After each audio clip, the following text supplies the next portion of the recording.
ஸ்ரீமதே ராமானுஜாய நமக.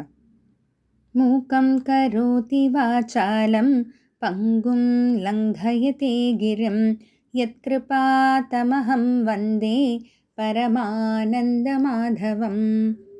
நாள்தோறும் பகவத்கீதையில் போன தொடரில் பகவான் ஒரு அழகான எடுத்துக்காட்டு, எப்படி இந்த ஆத்மா இந்த ஒரு உடலை விட்டுட்டு வேறு ஒரு உடல் எடுத்துக்குதுன்றதுக்கு ஒரு அழகான எடுத்துக்காட்டு பகவான் சொன்னார்ன்றதை பார்த்தோம்.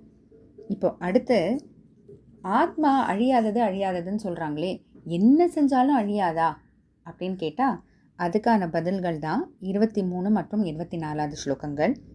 23வது ஸ்லோகம், நைனம் செந்தந்தி சஸ்திராணி நைனம் தஹதி பாவகஹ நச்சைனம் க்லேதயந்த்யாபஹ ந சோஷயதி மாருதஹ. ஏனம் இந்த ஆத்மாவை ந சிந்தந்தி சஸ்திராணி, எந்த ஆயுதங்களாலையும் வெட்டி கொள்ள முடியாது. நைனம் தஹதி பாவகா, ஏனம் ந தஹதி பாவகா, நெருப்பால் எரிச்சு கொன்னுடவும் முடியாது, எரிச்சிடவும் முடியாது. நக்லேத யந்தியாபக, ஆபகன தண்ணீராலையும் அதை நினச்சி கரைச்சிடவும் முடியாது. ந சோஷயத்தி மாருதகன்னா காற்றாலையும் அதை அப்படியே காய வச்சு அப்படியே அதை உலர வச்சும் அதை அழிச்சிட முடியாது அப்படின்னு அது மாதிரி 4 விதமான விஷயங்கள் வச்சு பகவான் சொல்கிறாரு. அதாவது எப்படியுமே அழிக்க முடியாதா அப்படின்னா எப்படியுமே அழிக்க முடியாதுன்றதுக்காக தான் ஒவ்வொன்றா எடுத்துக்காட்டு பகவான் சொல்லிட்டு வராது. அதே தான் தொடர்ந்து அடுத்த ஸ்லோகத்துலேயும், அச்சேத்யோயமதாஹ்யோயம் அக்லேத்யோ சோஷ்ய ஏவச்ச நித்யஸ் சர்வகதஸ்தாணுஹு அச்சலோயம் சனாதனஹ. ஆக மொத்தத்தில் இந்த ஆத்மா எப்படிப்பட்டது? அச்சேத்யோயம், வெட்டவே பட முடியாதது. அதாஹ்யோயம், இருக்கவே முடியாதது. அக்லேத்யஹ, தண்ணீரில் கரைக்க முடியாதது. அசோஷ்ய, காத்தால் கம்ப்ளீட்டாக முழுமையாக உலர்த்தப்பட முடியாதது. இப்படிப்பட்டது தான் ஆத்மா. வேறு எப்படிப்பட்டது?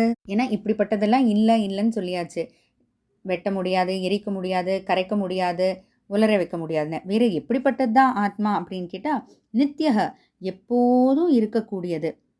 ஏன்னா அதை அழிக்கிறதுக்கு எந்த கருவிகளுமே இல்லை, எந்த ஆயுதங்களுமே இல்லைங்கும்போது எப்படி அழிவு இருக்கும்? அழிக்க முடியாதுங்கும்போது நித்தியக. ஏன் அப்படின்னு கேட்டால் சர்வகதக, ஏன்னா எல்லாத்துக்குள்ளேயும் அதுதானே இருக்குது. எல்லாத்துக்குள்ளேயும் எந்த கத்தியால் வெட்டணும்னு நினைக்கிறோமோ அந்த கத்திக்குள்ளேயே ஆத்மா இருக்கே. எந்த துப்பாக்கியால் சுடணும்னு நினைக்கிறோமோ அந்த துப்பாக்கிக்குள்ளேயும் ஆத்மா இருக்கே. அப்படி எல்லாத்துக்குள்ளேயும் ஆத்மா வியாபிச்சு இருக்கிறதுனால எந்த கருவிகளால் அதை நம்ம கொலை செய்யணும்னு முயற்சி செய்கிறோமோ அந்த கருவிகளுக்குள்ள கூட ஆத்மா இருக்கிறதுனால அதை அழிக்க முடியாது. சர்வகதக, எல்லாத்துக்குள்ளேயும் இருக்குது, அதனால அழிக்க முடியாது. சரி, இப்போ அழிக்க முடியாது, ஆனால் காலப்போக்கில் அதுவே அழிஞ்சு போயிடலாம் இல்லையா அப்படின்னு பார்த்தா இல்லை. ஸ்தானுகு, ஏன்னா அது அழியாத தன்மைன்றது இயற்கையிலேருந்தே அதுக்கு இருக்கிறது.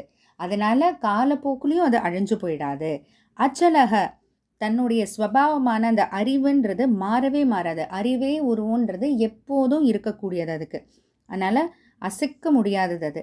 சனாதனக, எப்போ அழிவே இல்லை, இயற்கையிலேயே அதுக்கு அழியாத தன்மை இருக்குங்கும்போது அப்போது சனாதனக, மிக பழமையானது, ஆதியே இல்லாதது, ஆரம்பமே இல்லாதது அப்படின்றதெல்லாம் ஆத்மாவுக்கு உண்டானதுன்றதை பார்த்துட்ருக்கோம். தொடர்ந்து பார்ப்போம். ஜெய் ஸ்ரீ